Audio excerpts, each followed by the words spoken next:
ये class 11th का accountancy का चैप्टर 10 जिसका नाम है accounting for goods and service tax का सोल्यूशन नंबर 7। क्वेश्चन नंबर 7 बच्चों मैंने ऑलरेडी नोट कर रखा है, पर डायरेक्ट क्वेश्चन नंबर 7 पे जाने से पहले कुछ बेसिक रूल समझ लेते हैं। देखिए, आपको आउटपुट सीजीएसटी, एसजीएसटी और आईजीएसटी कब यूज करना है? जब आपके बिजनेस में सेल्स हुई हो। अगर sale within the same state हुई है जहाँ पे आपका बिजनेस है, वहीं पे आपने सेल करी है, तो output CGST, output SGST calculate होगा। अगर आपने अदर स्टेट में जाके सेल करी है तो उसमें आपको आउटपुट आईजीएसटी कैलकुलेट करना होगा। सेम इसी तरीके से इनपुट सीजीएसटी, एसजीएसटी और आईजीएसटी आप कब मेंशन करेंगे? जब आपने परचेज करी हो। अगर परचेज सेम स्टेट में करी है तो इनपुट सीजीएसटी और इनपुट एसजीएसटी मेंशन कीजिएगा। अगर किसी दूसरे स्टेट में जाके परचेज करी है तो इनपुट आईजीएसटी कैलकुलेट होगा। अब चलिए एक और बेसिक कंसेप्ट समझ लेते हैं। अगर बिजनेस में एक्सपेंस और परचेज करी हो तो इनपुट सीजीएसटी और इनपुट एसजीएसटी को डेबिट करेंगे। सेल्स इनकम रेवेन्यू में आउटपुट सीजीएसटी और आउटपुट एसजीएसटी को क्रेडिट करेंगे। परचेज रिटर्न ड्राइंग लॉसेस में इनपुट सीजीएसटी, इनपुट एसजीएसटी को क्रेडिट करेंगे और सेल्स रिटर्न में आउटपुट सीजीएसटी और आउटपुट एसजीएसटी को डेबिट करेंगे। तो इस बात को आप याद रखिएगा। अब one by one transaction read करेंगे और अपनी जर्नल एंट्री को करेंगे। तो देखिए यहाँ पे परचेज हुई है, purchase of good 2,50,000 from Patna. अब देखिए पटना से परचेज करी है। बायर है हमारा यूपी का, सेलर है बिहार का, मतलब हमारा हमारा जो बिजनेस है वो यूपी में है और हमने सेलर जो है हमारा वो बिहार का, मतलब हमने परचेज जहाँ से करी है वो बिहार से परचेज करी है। तो ये इंटर स्टेट परचेज होती है बच्चों। इसमें आईजीएसटी कैलकुलेट होगा 12% के हिसाब से। तो 12% आप कैलकुलेट करेंगे 2,50,000 का, तो ये 30,000 रुपीज आएगा। तो 30,000 रुपीज की क्या है? आईजीएसटी है। अब परचेज करी है तो एंट्री होगी purchase account debit, input IGST account debit to Virendra Yadav account. Input IGST क्यों डेबिट किया? क्योंकि परचेज करी है। मैंने अभी बताया आपको कि जब परचेज करते हैं तो आईजीएसटी, सीजीएसटी और एसजीएसटी डेबिट होता है। तो यहाँ पे 2,50,000 की परचेज करिए, 30,000 का आईजीएसटी पे करना है, टोटल 2,80,000 रुपीज हमें पे करने हैं। नरेशन होगी being goods purchase payable IGST at 12%। इसके बाद नेक्स्ट ट्रांजेक्शन है sold good cost equal to 60,000 at 50% profit to Ranchi. अब देखिए यहाँ पे रांची में, उत्तर झारखंड में हमने क्या करी है? सेल करी है। अब जब झारखंड में सेल करी है तो ये भी बच्चों हमारा आईजीएसटी कैलकुलेट होगा। यहाँ पे कॉस्ट है 60,000 रुपीज, 50% के प्रॉफिट में सामान को बेचा है तो प्रॉफिट हमारा 50% 60,000 में कितना होगा? 30,000 रुपीज होगा। टोटल सेलिंग प्राइस जो बच्चों होगा 90,000 रुपीज होगा। इस 90,000 पे आप आईजीएसटी कैलकुलेट करेंगे क्योंकि आउटसाइड दी स्टेट हमने क्या करी है? सेल करी है। तो 12% कैलकुलेट होगा आईजीएसटी। 90,000 का 12% होता है 10,800। एंट्री होगी बच्चों Pratap Sinha account debit to sales account to output IGST account, क्योंकि सेल हुई है तो आउटपुट आईजीएसटी यूज करेंगे हम। 1,08,000 रुपीज की टोटल सेल मानी जाएगी। 90,000 रुपीज की सेल है, 10,800 रुपीज क्या है? 10,800 का आईजीएसटी है। तो 90,000 की सेल है, 10,800 का आईजीएसटी। टोटल जो पेमेंट हमें प्रताप सिन्हा से लेनी होगी 1,08,000 रुपीज होगी। तो इसकी नरेशन आप लिखेंगे being good sold charge IGST at 12%। तो इस तरीके से सेकंड ट्रांजैक्शन भी हमारी हो गई है। अब करेंगे third transaction purchase of goods 70,000 from Kanpur against cheque. तो देखिए यहाँ पे हमने कानपुर से परचेज करी है, कानपुर से परचेज करी है, बिजनेस भी हमारा कानपुर में है। तो यहाँ पे आपका सीजीएसटी और एसजीएसटी कैलकुलेट होगा। सीजीएसटी जो है हमारा 6% कैलकुलेट करेंगे। 70,000 का 6% होता है 4,200 का सीजीएसटी होगा और 6% ही हमारा एसजीएसटी है, तो 4,200 का एसजीएसटी होगा। परचेज करिए तो एंट्री होगी परचेज अकाउंट डेबिट और यहाँ पे पेमेंट हमने चेक के थ्रू कर दी है। तो purchase account debit, input CGST account debit, input SGST account debit to bank account.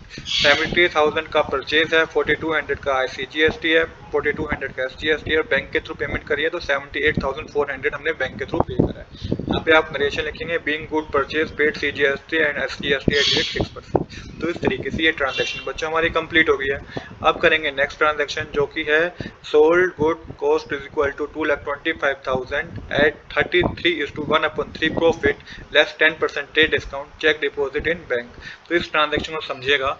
देखिए यहाँ पे सेल हुई है, बिल्कुल सेल हुई है, विद इन दिस स्टेट ही सेल करी है हमने। तो सबसे पहले प्रॉफिट बता रखा है, कॉस्ट है 2,25,000 और 33:1/3% के प्रॉफिट पे सेल हुई है। तो जब 1/3 मतलब इसका मतलब होगा 1/3 प्रॉफिट, जब इसको सोल्व करेंगे ना 33:1/3, तो बच्चों ये हमारा मिक्स्ड फ्रैक्शन है। इसको सोल्व करके 100/300 आएगा। 2 जीरो से 2 जीरो रिमूव हो जाएगी तो 1/3 आएगा।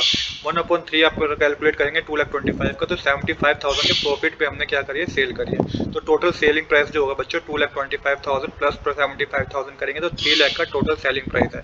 इस पे 10% का हमने ट्रेड डिस्काउंट दिया तो 30,000 का तो हमने ट्रेड डिस्काउंट दे दिया। अब जो नेट सेलिंग प्राइस होगा आफ्टर ट्रेड डिस्काउंट वो 2,70,000 रुपीज का होगा, क्योंकि 3 लाख में से 30,000 हमने माइनस कर दिए।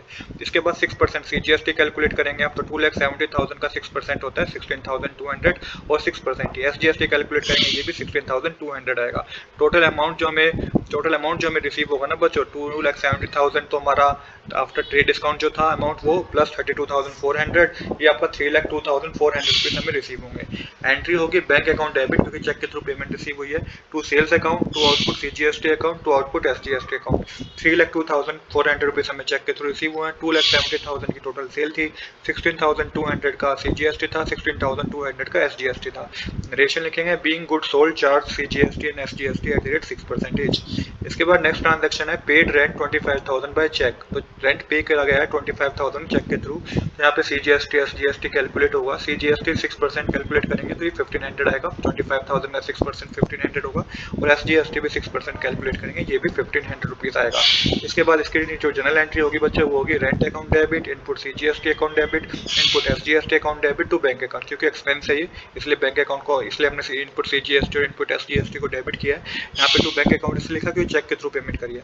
25,000 का रेंट था, 1,500 CGST है, 1,500 ही SGST है। टोटल जो पेमेंट गई है बच्चों वो 28,000 रुपीज की गई है। अब यहाँ पे नरेशन आप लिखेंगे being rent paid by cheque, तो इस तरीके से ये ट्रांजैक्शन की भी जनरल एंट्री हमारी हो गई है। अब बहुत इंपॉर्टेंट कंसेप्ट है, इंपॉर्टेंट कंसेप्ट क्या है कि आपको सेट ऑफ करना है, मतलब कि GST की एंट्री करनी है, तो किस तरीके से होगी पहले ये समझिएगा। Input IGST is first used against output IGST।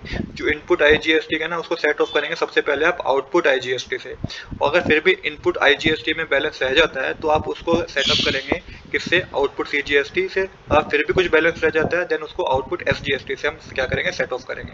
इसके बाद जो होगा इनपुट CGST जो होगा, input CGST can be used against output CGST और input SGST can be used against output CGST। तो इस बात को आप याद रखिएगा कि इनपुट IGST पहले आउटपुट IGST से हमें यूज करना है। Input IGST is first use against output IGST। अगर फिर भी कोई बैलेंस रह जाता है इनपुट IGST से तो ये सेट ऑफ होगा पहले आउटपुट CGST से फिर आउटपुट SGST से। इस बात को याद रखना बहुत जरूरी है बच्चों, नहीं तो आपके क्वेश्चन में गलती हो जाएगी। तो सबसे पहले देखिए हमारे को बैलेंस देखना है, तो हमारा बैलेंस क्या है, हमारा बैलेंस आउटपुट IGST का है 10,800, आउटपुट CGST है 16,200, आउटपुट SGST भी 16,200 है। इनपुट IGST हमारा 30,000 है, इनपुट CGST जो बच्चों हमारा है वो है 5,700 का, इनपुट SGST वो भी 5,700 का। ये अपनी प्रीवियस जर्नल एंट्री देखेंगे तो आपका ये अमाउंट कैलकुलेट होकर आएगा, input output IGST, output CGST, output SGST और इनपुट IGST, इनपुट CGST और इनपुट SGST। अब मैंने बताया सबसे पहले जो है इनपुट CGST को हमें केस के अगेंस्ट यूज करना है आउटपुट IGST के। अगर फिर भी कोई बैलेंस रह जाता है तो हम क्या यूज करेंगे, हम उसके बाद CGST यूज करेंगे, उसके बाद SGST यूज करेंगे। चलिए इसको समझते हैं एक बार। तो सबसे पहले हम क्या करेंगे, एडजस्टमेंट करेंगे IGST की। Use IGST to clear output IGST, तो इनपुट IGST यूज करेंगे आउटपुट IGST क्लियर करने के लिए। तो एंट्री होगी output IGST account debit to input IGST account. 10,800 का था ना अमाउंट IGST का, आउटपुट IGST 10,800 डेबिट साइड, 10,800 ही क्रेडिट साइड। नरेशन लिखेंगे being output IGST adjust against input IGST, तो आउटपुट IGST को हमने इनपुट IGST के अगेंस्ट क्या करा, एडजस्ट करा। पर अभी भी रिमेनिंग बैलेंस है इनपुट IGST में 10,000 में 30,000 का था इनपुट IGST, इसमें 10,800 तो हमने सेट ऑफ कर दिए, एडजस्ट कर दिए, तो अभी भी 19,200 रुपीज बचे हैं।